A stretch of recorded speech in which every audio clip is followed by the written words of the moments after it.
이제 자전거 피팅 연구소 박광진입니다. 자, 이번 시간에는 우리가 자전거 피팅, 셀프 자전거 피팅을 하기 위해서 어떤 준비를 해야 될까에 대해서 한번 살펴볼게요. 집에서 혼자서 자전거 피팅을 할 것이다. 하고 싶다. 해야만 한다. 전문가 찾아가서 하기에는 부담된다. 그럼 집에서 하셔야죠. 자, 어떤 준비를 해야 될까요? 한번 살펴볼게요. 고정 노라. 집에서 할 때 물론 벽에 기대서 자전거를 탄 상태에서 사진을 다른 사람이 찍어주는 것도 괜찮지만 그거보다는 고정로라에 자전거를 거치시키고 그걸 캠코더로 찍어서 하는 게 더 좋습니다. 그래서 고정로라, 그 다음 줄자가 필요하고, 이때 중요한 거는 이제 자기의 신체 사이즈를 측정해 줄 수 있는 어떤 뭐 친구나 가족이나 누가 있어야 되겠죠. 줄자, 그 다음에 뭐 30cm 자, 이거는 나중에 이제 뭐 어떤 부분에서 뭐 예를 들면 요 쇄골까지 앉은 상태에서 바닥에서 쇄골까지 높이 될 때 줄자 같은 걸 딱 세우고 위에 수평계 놨고 뭐 이런 식으로 할 때 쓰겠죠. 무게추는 우리가 페달, 자전거를 이렇게 탄다 봤을 때 9시 방향에 크랭크가 놓였을 때 페달 축하고의 무릎 위치를 볼 때 우리는 무게추를 무릎 앞지점에서 딱 떨어뜨려서 페달 축하고 일치를 하는지 그걸 알아보기 위해서 무게추. 수평계는 안장 수평을 잴 때 우리가 수평계, 요즘은 핸드폰에도 수평계 앱이 있어요. 그런 걸 예를 들어 넓으면서 평평한 판자를 안장에 올려놓고 그 위에 뭐 스마트폰을 세워놨는다든지 아니면 뭐 수평계, 요즘 전자수평계도 있습니다. 전자수평계를 통해서 수평을 측정해서 안장은 보통 수평으로 하세요. 수평으로. 네, 수평계. 그 다음에 캠이 없다면 스마트폰. 요즘 뭐 좋은 스마트폰은 슈퍼 슬로우 기능까지 있으니까 그런 거 쓰면 되겠죠. 스마트폰. 뭐 혼자서 찍을 때는 셀카, 뭐 리모컨 있으면 좋고요. 고정번호가 없다면 벽에 기댄 채로 정적 피팅을 하셔도 무관합니다. 되도록이면 근데 정적 피팅보다는 실제로 움직이면서 동작 분석을 하는 게 더 정확하죠. 왜냐? 정적 피팅을 하게 되면 실제로 우리 자전거 탈 때 앉는 안장 위치하고 다를 수가 있어요. 발목 각도도 다를 수가 있어요. 그래서 그런 부분을 간과해도 괜찮다 하면 정적 피팅 하시고, 아닌 경우에는 로라를 하나 구입하셔가지고 로라 시중에 한 20만원 정도 하면 사더라고요. 평상시 비 오는 날이나 날 추울 때 집에서 훈련하기에는 로라가 괜찮습니다. 로라를 구입하셔가지고 거치한 상태에서 영상을 찍어서 그걸 분석하는 걸 추천합니다. 자, 그 다음에 추가 아이템으로는 레이저 레벨. 이제 앞쪽에서 무릎 궤적을 볼 수도 있어요. 앞쪽에서. 그때는 이제 레이저를 쏴가지고 양쪽에 딱 레이저로 2개를 딱 설치해가지고 무릎에 딱 중간에 딱 위치시키는 거죠. 그러면서 타면서 이제 무릎이 어느 쪽으로 움직이는지 볼 수도 있겠죠. 실제로 제가 아는 어떤 피팅샵에서는 레이저 레벨기를 가지고 피팅을 하고 계시더라고요. 예. 그 다음에 좀 긴 줄자, 긴 직선자 있으면 좋죠. 고니어미터는 뭐냐? 우리가 무릎 각도를 측정할 때 우리가 각도기를 갖다 댈 수는 없어요. 그렇다고 우리가 뭐 어떤 분들은 종이를 길게 마분지 같은 걸 길게 해가지고 그걸 자로 만들었어요. 각도기로. 그거보다는 고니어미터라고 인터넷에 보면 팝니다. 요렇게 길쭉하게 생긴 각도기예요. 그걸 관절에다가 대면 각도를 측정할 수 있는 고니어미터. 그 다음 클립 피팅 툴. 인터넷에는 잘 안 팔아요. 클립 피팅 툴이. 인터넷에는. 예전에 제가 인터넷에서 구입한 거는 룩 페달 같은 경우는 이 피팅 툴이 있더라고요. 룩 페달. 저는 피팅 툴이라 해서 다 적용되는 줄 알았는데 막상 사고 보니까 룩용이더라고요. 그래서 아직까지 사용해 본 적이 없습니다. 사놓고. 룩용만 인터넷에 있다. 지금은 모르겠습니다. 아마 있을 수도 있어요. 그다음 파워미터는 요겁니다. 요거 파워미터. 이렇게 각도기가 있죠. 그래서 클릿에 딱 끼워 맞추면 이렇게 각도를 표시하는 파워미터. 이 외국분이 유튜브에 올린 영상에서 캡처한 건데 외국에는 파는 것 같더라고요. 예. 파워미터. 그 다음에 조절 가능한 스템.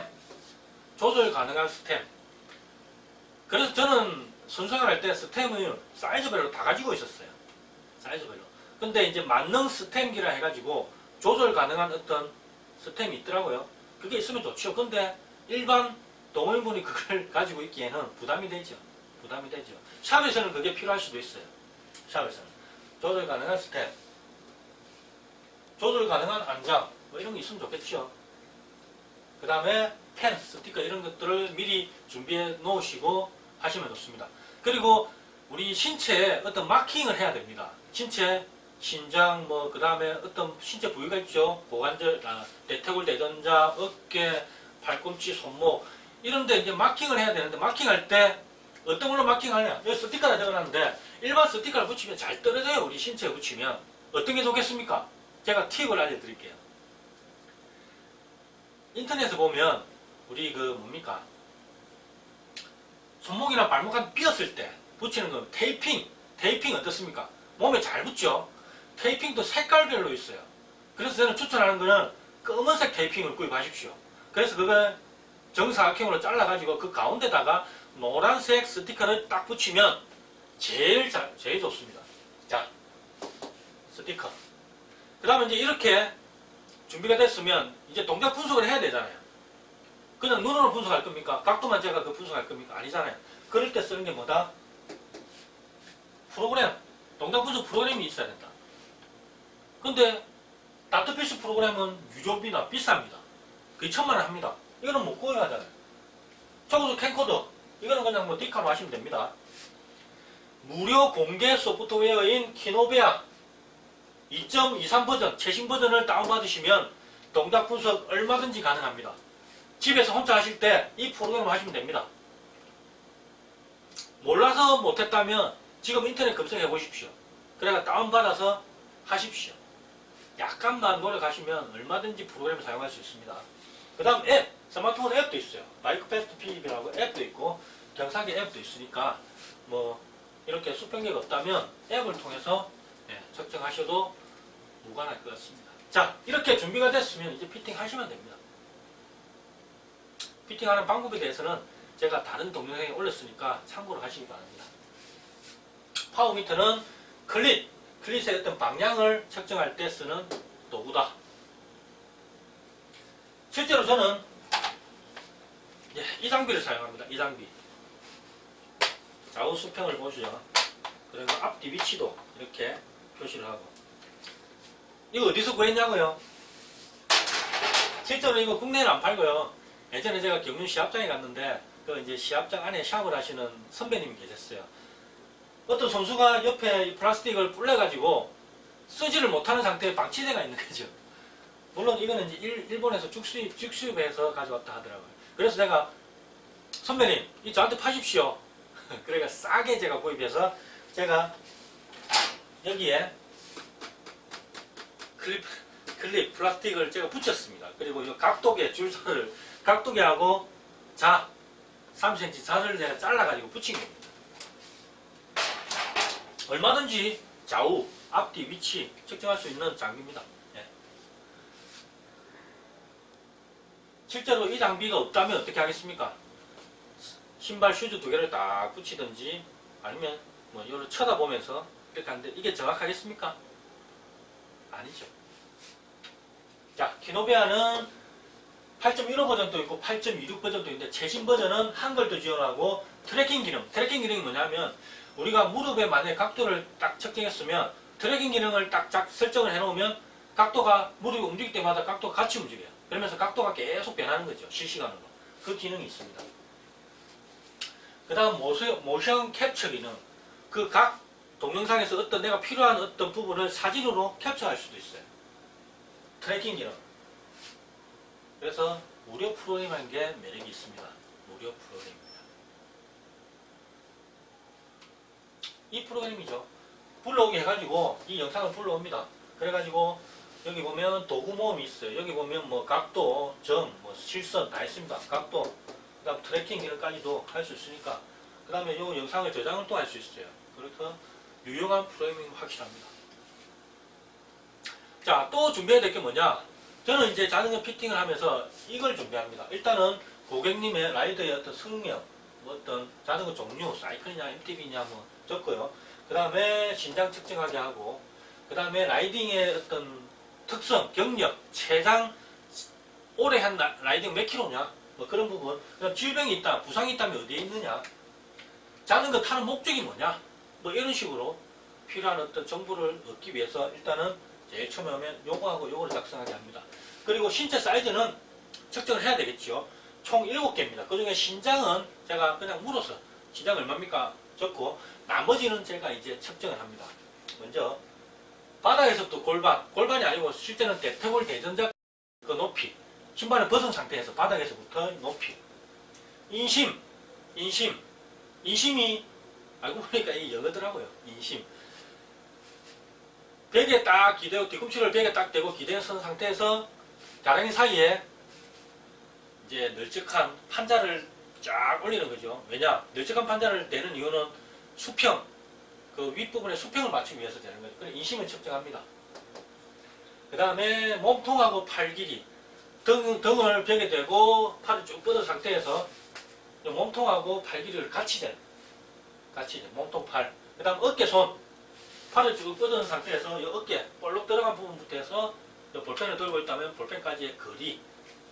어깨 손. 그 다음에 앉아서 쇄골. 의자에 앉아서 쇄골까지의 높이. 앉아서 쇄골의 높이. 그 다음 전환. 팔꿈치를 벽에 딱 대고 요 길이. 이게 전환 길이죠. 그걸 측정합니다. 이걸 통해서 재원을 산출하죠. 어떤 재원? 요 FM 재원이라 해서 요 재원을 자동으로 산출하는 프로그램 인터넷에 보면 있습니다. 열심히 웹에 찾아보시면 있습니다. 찾습니다. 그 기준은 아마 르몽드 인심 곱하기 0.883 이게 기준일 겁니다. 아마도 이 재원은. 근데 그 기준이 외국인들을 대상으로 통계치를 낸 거기 때문에 우리나라 사람들한테는 100% 그거를 맹신하면 안 됩니다. 그걸 토대로 해서 피팅이 이루어지는 거죠. 그래서 FM 재원. 자, 그 다음에 또 인터넷에 보면 피팅하기 전에 그 고객의 어떤 유연성을 테스트하는 어떤 방법으로 뭐 이런 것도 제시를 해놨더라고요. 근데 이런 부분은 너무 전문적으로 가는 것 같아요. 자전거 피팅하는 사람이 이것까지 하면 더 좋겠지만 저는 개인적으로 그것까지는 뭐 안 해도 되지 않겠나는 어떤 생각입니다. 그래서 일단은 제가 적어놨습니다. 이건 제가 어떻게 하느냐, 유연성이 어느 정도입니까? 라고 정도만 묻습니다. 그리고 자전거 피팅을 하면서 어떻습니까? 불편합니까? 편합니까? 라고 제가 묻고 거기에 피드백을 받아서 피팅을 하고 있습니다. 그렇다고 이걸 전혀 무시한다는 얘기는 아니고요. 이걸 반영해서 피팅을 하기에는 너무 디테일하다는 거죠. 그것까지 하기에는 이걸 적용해서 피팅을 하기에는 그 연결이 약하다는 거죠. 그게 제 생각입니다. 자, 오늘 우리가 자전거 피팅을 하기 위해서 셀프 피팅, 집에서 혼자서 피팅을 하기 위해서 어떤 걸 준비해야 되느냐, 기본적인 거 장비 준비하고요. 그 다음에 동작 분석 프로그램 인터넷 다운받고, 그 다음에 내 신체 사이즈 측정하고 그 측정한 재원을 자동 재원 산출하고요. 공식에 의해서. 공식을 모른다면 제 다른 동영상에 보면 공식 구하는 그 공식 구하는 뭡니까? 공식이 있습니다. 그 재원 구하는 공식이 있으니까 그걸 참고로 해서 구하십시오. 그래가지고 그걸 이제 FM 재원이라고 하죠. 그 재원을 구했으면 그 FM 재원대로 세팅하고 타보십시오. 거기서 이제 각도를 산출해서 각도가 기준 범위 모르시죠? 기준 범위도 제가 다른 동영상에 예를 들어 무릎 체대각이 어느 정도 돼야지 기준 범위 안에 들어온다라고 제가 영상에 올렸습니다. 그 영상을 보시면 그 기준 범위 안에 들어왔을 때 피팅을 마무리 짓는다. 그런 어떤 절차대로 하신다면 혼자서도 얼마든지 완벽한 피팅을 하실 수 있을 겁니다. 자, 지금까지 PKJ 자전거 피팅 연구소 박광진이었습니다. 감사합니다.